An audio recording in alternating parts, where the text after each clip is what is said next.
আচ্ছা, আপনি আর্থিক খাতের অস্থিরতার কথা বলছিলেন। আমরা তো দেখি যে ব্যাংকিং খাতে এখনো প্রায় 5,88,000 কোটি টাকার মতো খেলাপি ঋণ রয়েছে। এই কালচার থেকে আসলে কবে বের হতে পারবে দেশ? হ্যাঁ, এখন এই 5,88,000 কোটি টাকা সেটি হলো আমাদের ঠিক মানে হ্যাঁ, খেলাপি ঋণ কিন্তু প্রায় অনাদায়যোগ্য এরকম কিন্তু প্রায় 5.5 লক্ষ কোটি টাকা। তার মানে হলো যে ব্যাংক খাতের যে এখন আমরা যে অগ্রসর হতে পারছি না এটা নিয়ে এবং একই সঙ্গে যে ঋণের সুদের হারটা কমাতে পারছি না।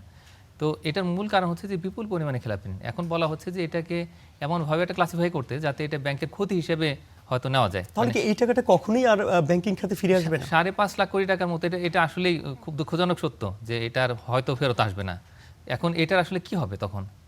তো এখন এইটা যাদের আসলে দায় এর পিছনে তারা কিন্তু এখন হয়তো কেউ জেলে আছে, আবার অনেকে বাইরে আছে, নাগরিকত্ব পরিত্যাগ করার জন্য আবেদন করছে। তো এগুলো খুবই মানে দুঃখজনক ঘটনা। তো এখন এই টাকার কোনো না কোনো ব্যবস্থা করতে হবে, এটা হলো মূল কথা।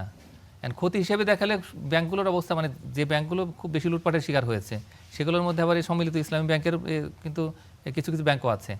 তো সব মিলিয়ে আমার কাছে মনে হয় কি যে এইটাকে একটা স্পেশাল কেস ধরে একটা ইন্টারন্যাশনাল সাপোর্টের যদি আমরা একটু অ্যাপিল করি, মানে বিশেষ করে বাসেল তো তাদের ওইখান থেকে কিছু আছে এবং একই সঙ্গে অন্যান্য যে সমস্ত আর্থিক সংগঠনগুলো আছে তো তাদের মাধ্যমে আমার মনে হয় কি যে এটার কোনো একটা সুরাহা করতে হবে যে কীভাবে এটাকে হ্যান্ডেল করলে ব্যাংক খাতও যেমন পুনরুদ্ধার হবে এবং একই সঙ্গে যে এই দ্বিতীয়বার এই ধরনের যাতে কোনো ধরনের ঘটনা না ঘটে তার জন্য আমাদের নীতিগত নির্দেশনা দরকার। তো এইভাবে করে ব্যাংক খাতটাকে আরও দাঁড় করাতেই হবে, যত দ্রুত করা যায় ততই অর্থনীতির জন্য মঙ্গল।